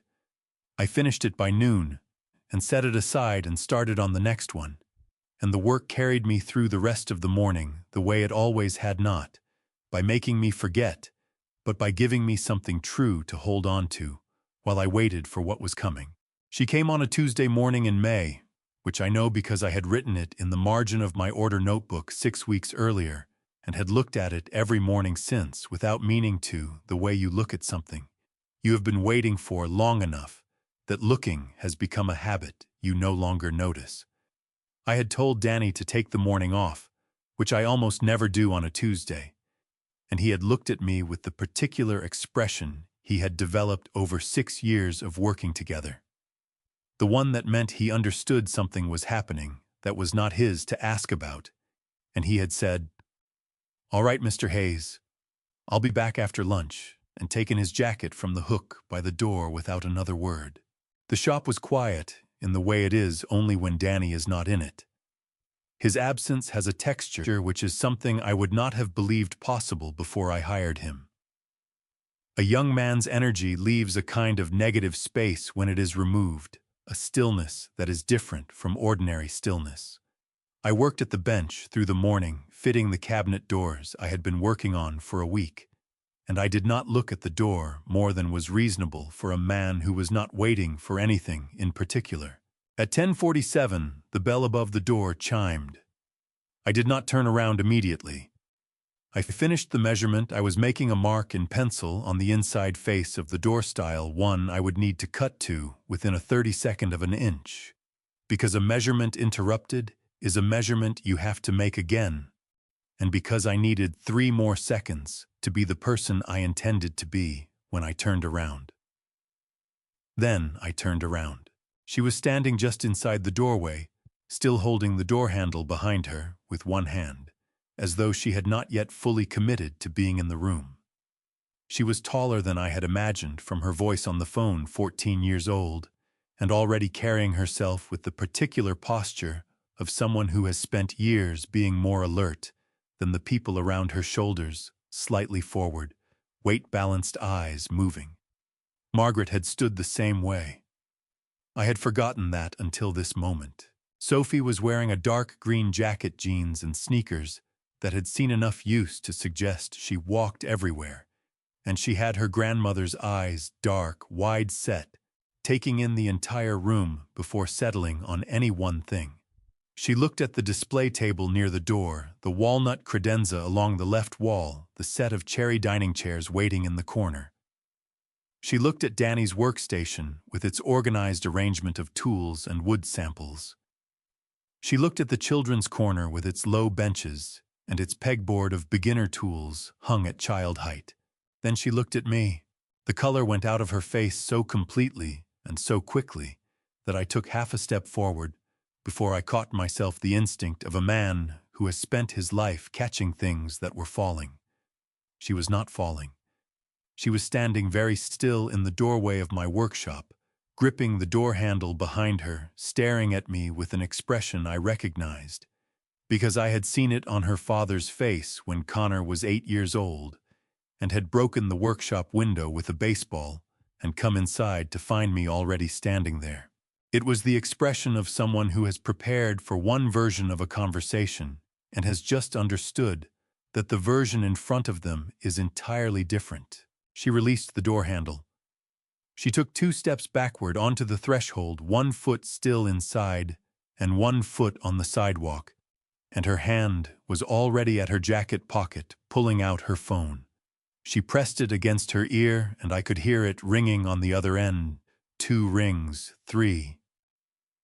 And then her voice came out in the compressed, controlled way of someone managing the distance between what they feel and what they allow to be heard. "Hi, Mom," she said. "Mom, put Dad on." A pause. "Both of you need to hear this. You need to come here yourselves. You need to see this." Her eyes did not leave my face. "Grandpa never..." She stopped. The sentence hung in the air of the workshop between us, unfinished, and I understood why she could not complete it, because there was no way to end that sentence that did not constitute an accusation aimed directly at the 2 people she had just called. She lowered the phone slowly. She stood on the threshold with the May light behind her and looked at me across the length of my workshop, across the sawdust and the finished pieces and the framed photograph of Margaret above my workbench, and I watched something move through her face that I could not name precisely, but that I recognized the specific expression of a person discovering that the story they were given does not match the room they are standing in. I did not move toward her. I did not speak first. I had learned over 68 years of working with wood and with people that there are moments that require you to be still and let the other person find their own footing, and that rushing toward those moments does not help them arrive any faster. I stood at my bench with my pencil in my hand, and I waited, and the workshop was quiet around us with the particular quality of quiet that exists after something significant has been said and before anything else has been said yet. Sophie lowered the phone the rest of the way. She looked at the photograph of Margaret above my bench. Margaret at 61, standing in the yard of the house on Claremont Avenue in October. Light holding a coffee cup in both hands and squinting slightly into the camera the way she always did, because she could never remember that squinting did not help. Sophie looked at that photograph for a long time, then she looked back at me. Her voice when it came was not the careful, rehearsed voice she had used on the phone 6 weeks ago. It was the voice of a 14-year-old girl who had spent a significant portion of her life being told a story that had just in the space of 47 seconds come apart at every seam. "Grandpa," she said, "what actually happened?" The pencil in my hand was very still. The morning light came through the east windows in long, flat angles across the workbenches. Outside on Calloway Street, a delivery truck went past with the sound of its engine dropping as it slowed for the intersection, and then it was quiet again. I set the pencil down on the bench. I looked at my granddaughter standing in the doorway of the workshop I had built from 40 years of skill and 6 years of starting over, and I felt something in my chest release that I had not known was still held. "Pull up that stool," I said. "There is a lot to tell you, and I would rather you were sitting down." She came inside. She let the door close behind her. She pulled the stool from the corner the way someone pulls furniture toward them when they have decided they are staying with intention, without hesitation. And she sat down and put her phone face down on the bench between us and looked at me with her grandmother's eyes. I began. "I have told this story exactly once before today, and that was to Ruth Calloway in an 11 by 14 room behind Pete Kowalski's garage 6 years ago, in the partial and circling way that men of my generation tell things that have cost them something. I did not tell it that way to Sophie. She was 14 years old, and she had come a long way on her own, not in miles, but in the particular distance a person travels when they have decided they want the truth more than they want the comfort of not knowing it. She deserved the whole thing told straight the way a good measurement is taken from a fixed point without rounding. I started at the beginning. The spring of 2012, when Margaret died, and the house went quiet, and Connor called and said, "Just a few months, Dad." I told her about the paper I signed without reading, and what it actually said, and how I understood what it said 6 years later in my own living room with my reading glasses on and my hands shaking. I told her about the envelopes that arrived on the kitchen counter, the way bills arrive, expected, impersonal, non-negotiable. I told her about the notebook, and I took it from the drawer beneath the workbench where I had kept it for 6 years, and I set it open in front of her. Sophie looked at the notebook. The way people look at evidence, not with surprise, but with the particular expression of someone watching a thing they already suspected be confirmed. She turned the pages slowly, one at a time, her finger tracing the columns of dates and amounts and reasons without touching the ink, as though she understood that what was written there was something that needed to be treated carefully. "How much?" she said when she reached the final page.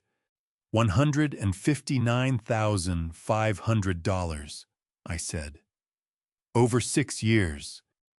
I kept the total to the dollar because numbers were the only thing in that house that never changed their meaning, depending on who was using them. Sophie set the notebook down on the bench between us. She pressed both her hands flat on the cover the way you press something closed, that you are not sure will stay closed on its own. Her jaw was tight. Her eyes were bright in the way that eyes get bright when a person is deciding whether to cry and has not yet made up their mind. I told her about the chair beside the kitchen door. I told her about the boutique, the dinner party I had watched through my own window, while standing on my own front walk with a bag of pastries in my hand. I told her about the hospital at 2 in the morning, and the 3 phone calls, and the taxi ride home, and Connor at the kitchen table saying everything. "Okay, Dad, you were out early."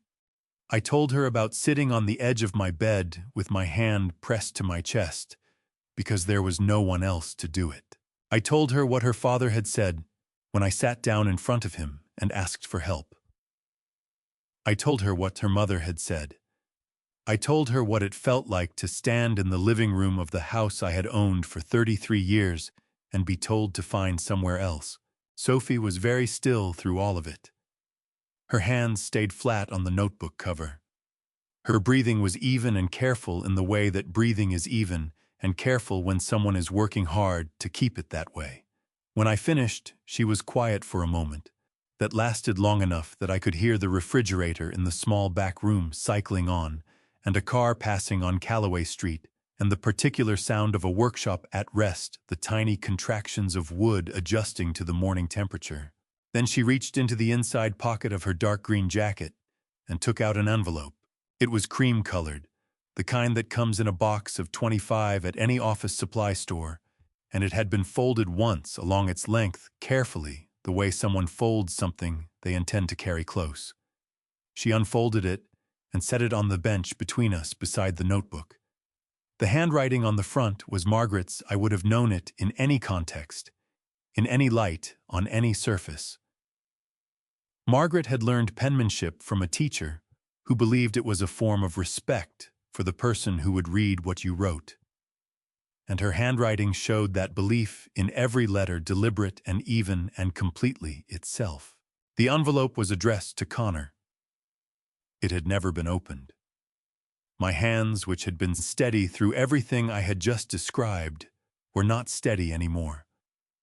I pressed them flat on the workbench surface the way I had been pressing them on surfaces all morning, looking for something solid, and the wood was solid and smooth and exactly what I needed. "Where did you find it?" I said. My voice came out quieter than I intended. "In the storage room," Sophie said. "Behind a box of winter coats, in a shoebox that had Mom's name written on the side in marker." She paused. "Mom put it there, Grandpa. She put it in her own shoebox. It wasn't lost." Another pause, shorter. "It was kept." The refrigerator cycled off. The workshop went quiet. I looked at the envelope for a long time without touching it. 12 years since Margaret had sat down and written my son's name on the front of that envelope in her careful, respectful hand. 12 years of Connor not knowing what was inside. 12 years of Diane knowing exactly where it was and choosing every day to leave it in a shoebox with her name on the side. "May I said. Sophie pushed the envelope toward me with 2 fingers. I picked it up. The paper was slightly soft at the fold from being carried in a jacket pocket, and the seal was intact. The original gummed flap never touched. I held it for a moment, feeling the weight of it, which was the weight of paper, and nothing more, and also the weight of 12 years. I did not open it. That was not mine to do. Whatever Margaret had written inside that envelope, she had written it to Connor. Opening it without him felt like taking something that had not been offered to me, and I had spent enough of my life on the wrong side of that equation to be careful about it now.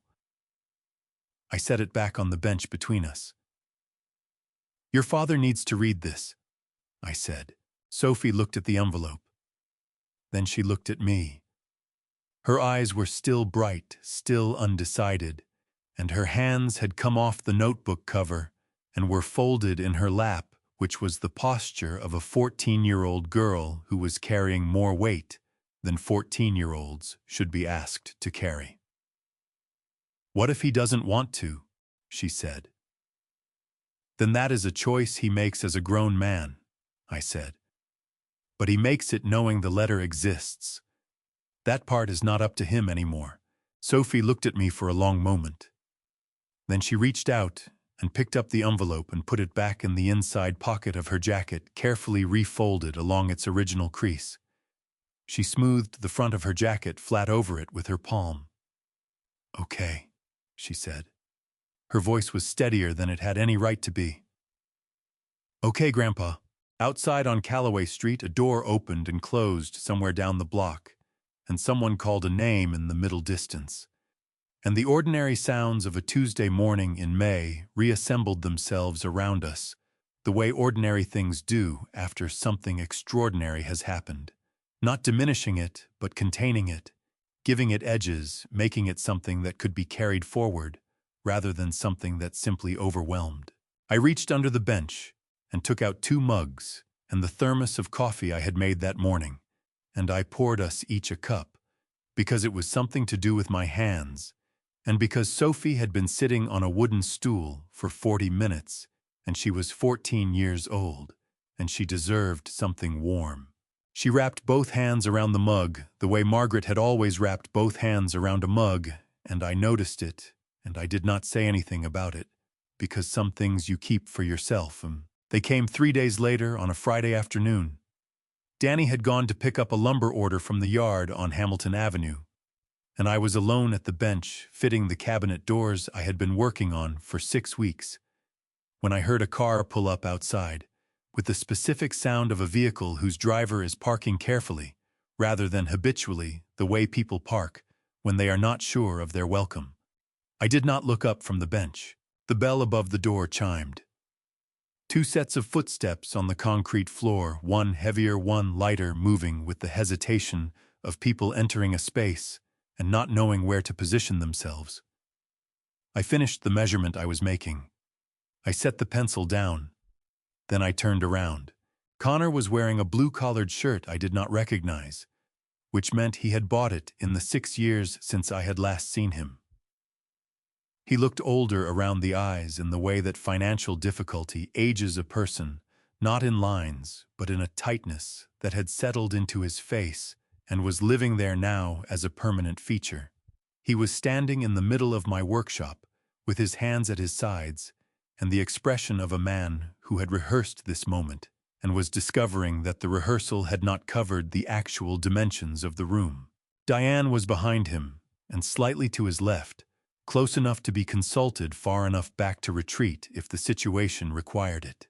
She looked at the workshop with the quick, assessing gaze she applied to every new space, taking in the display pieces, the workbenches, the framed photograph of Margaret above the bench, and arriving at some private conclusion that her face did not share.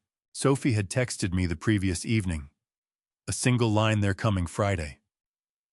I had read it, put the phone down, and gone back to the cabinet doors. Connor crossed the floor toward me with his hand extended. I took it before I had decided, to the automatic reflex of 40 years in the trades, where a handshake is the opening and closing of every transaction. "Dad," he said, warm in the deliberate way that warmth can be deliberate.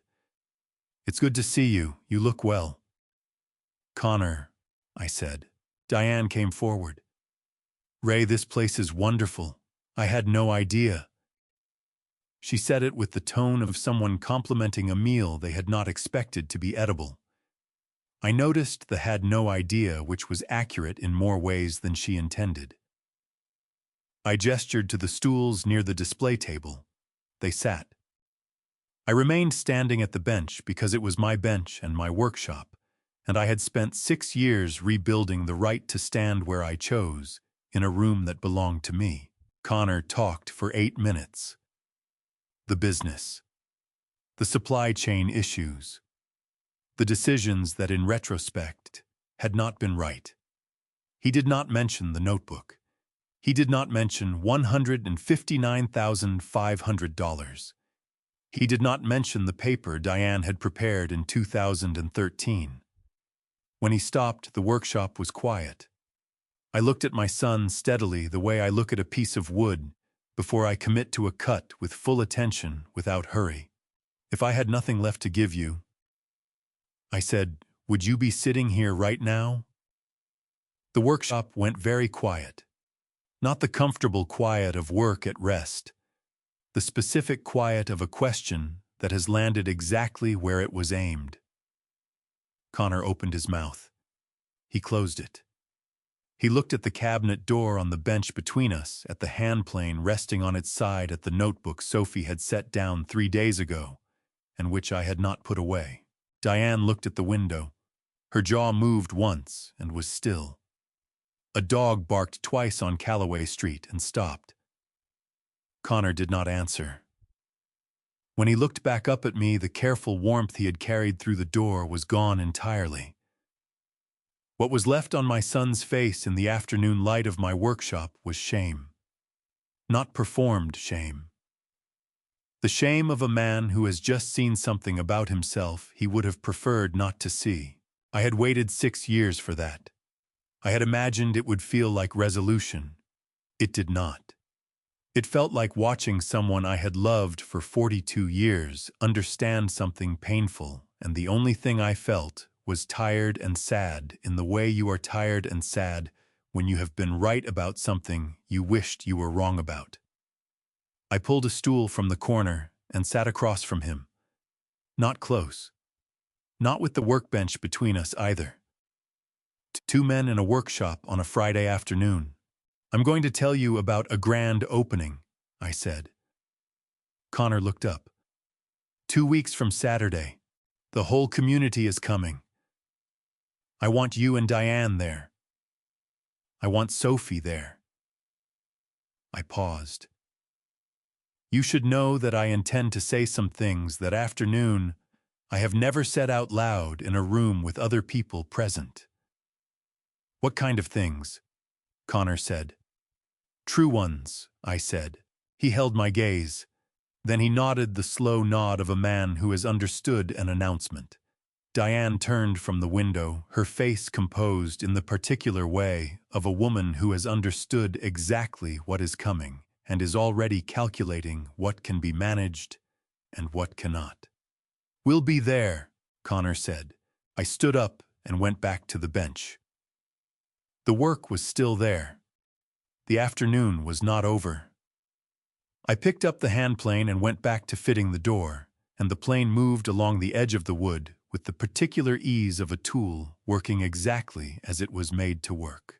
The grand opening of Hayes Wood Workshop was on a Saturday morning in September. Danny had built the sign himself, white oak, hand-carved letters, hand-rubbed oil finish. He hung it above the door the Friday before, climbed down from the ladder, looked at it with his head tilted, and said, "Good," which was the most Danny ever said about anything he considered a success. By 10 in the morning the shop was full. Ruth brought the corn chowder. Jerry wore his best flannel shirt, identical to his regular one but newer. The Saturday class children moved through the shop with the ease of people who knew where everything was kept. Pastor Bill Greer took the front row chair Danny had set for him without being asked. Connor and Diane arrived at 10:30. Sophie came with them. She positioned herself near the children's corner, and when she caught my eye across the crowd, she gave me a single nod. Margaret's nod, exactly the one that meant I am here, and I am paying attention. I had to look away and find something to do with my hands. 43 people. Danny introduced me with fewer words than most people would have used, which was exactly right. I had not written anything down. I had carried this for 6 years. Then Connor stood up. He said family. He said our shared history. He said the way we've always supported each other. I said, Connor, sit down please, I'm not finished. He sat. I looked at Pastor Bill. He held my eyes steady.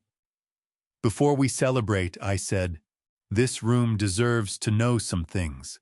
I told them about the 6 years, the envelopes. 23 categories of need I had funded without a single piece of paper. I said the number precisely the way I had always written it. $159,500. I watched it move through the room. I watched faces change. I told them about the hospital, the 3 calls, the taxi home, the house that still carried my name on the deed, Margaret's letter in a shoebox for 12 years. I looked at Connor. He was staring at the concrete floor, jaw tight, very still. I am not telling you this to take anything from him, I said. I am telling you so this room knows the shape of what actually happened. That is all. That is everything." Someone started clapping. I was already walking back to my workbench. I put my hands on the wood and felt it solid and cool and exactly what it had always been. The room emptied gradually with a quality of reluctance that had everything to do with the weight of what was being left behind.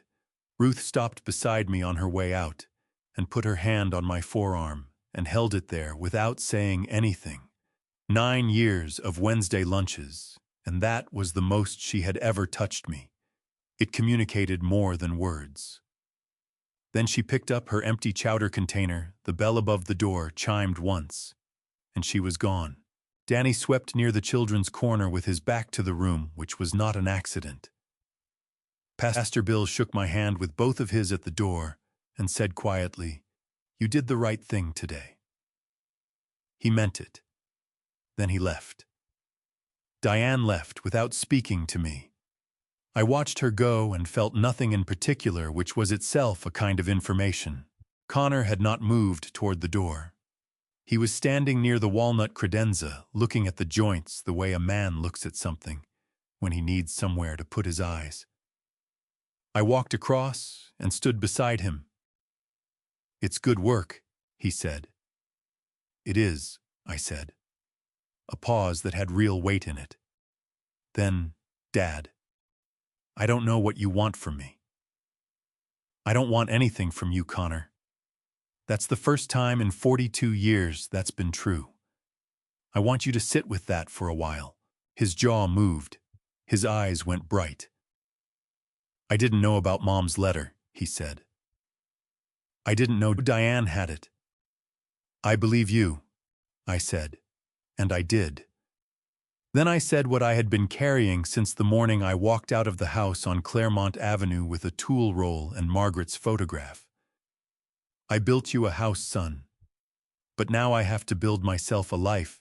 He pressed his lips together hard, looked at the ceiling for 3 seconds, then looked back at me and said in a voice considerably quieter than his normal one, "I know, Dad."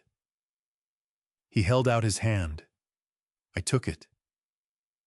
Then he went to the door. He stopped and looked back at Danny, sweeping at Margaret's photograph at Sophie on the low bench, still turning the piece of walnut in her hands. He looked at all of it the way you look at something you are memorizing. The bell chimed. He was gone. Sophie was still on the low bench in the children's corner when the bell above the door finished its last chime. She was turning the piece of scrap walnut over in her hands, end over end, the way she had been turning it for the better part of an hour, and when the workshop went quiet around us, she looked up at me with her grandmother's eyes and said, "Can you teach me?" I pulled a stool from the bench and sat down across from her. I looked at my granddaughter, 14 years old, sitting in a wood shop on the most complicated Saturday of her life, holding a piece of walnut and asking to learn something real. I thought about what it had taken for her to walk through that door 3 months ago. I thought about the letter in her jacket pocket still waiting for the right moment. I thought about Margaret, who had believed in the right moment for everything, and who had been right about most of them. I reached over and took the piece of walnut from her hands. I turned it once, found the grain, and handed it back, with the good face up. "You feel the difference?" I said. She ran her thumb along it. "Yes," she said. "That's where we start," I said. That was 4 months ago. Every Saturday morning now, Sophie comes to the workshop at 8 o'clock, which is 30 minutes before the children's class begins. And we work together at the bench in the particular quiet of a room that is not yet filled with other people. She is learning to read grain before she cuts. She is learning that a well-fitted joint requires more patience than strength, and that the patience is not wasted time, but the work itself. She makes mistakes with the same energy Danny made them 6 years ago, and she learns from them the same way by paying attention to what the wood tells her, rather than arguing with it. I am 68 years old. I own a wood shop on Callaway Street, and a one-bedroom apartment 2 blocks away, and a savings account that no longer frightens me when I open it. I have Ruth on Wednesdays, and Danny every morning, and Jerry's terrible coffee on Friday afternoons, and Pastor Bill's standing order for the oak table that will anchor the fellowship hall of Calvary Community Church for the next 100 years. These are not small things. I have learned later than I should have that they are, in fact, the main things. I believe God gives every man exactly the materials he needs. What he builds with them is his own answer to a question he may not have known he was being asked. I spent 62 years building for other people, and 6 years building for myself, and I know now which of those things I was made for. Connor called last Tuesday. We talked for 11 minutes, which is longer than I expected and shorter than it needed to be. And we will try again. The door is not closed. It is not what it was.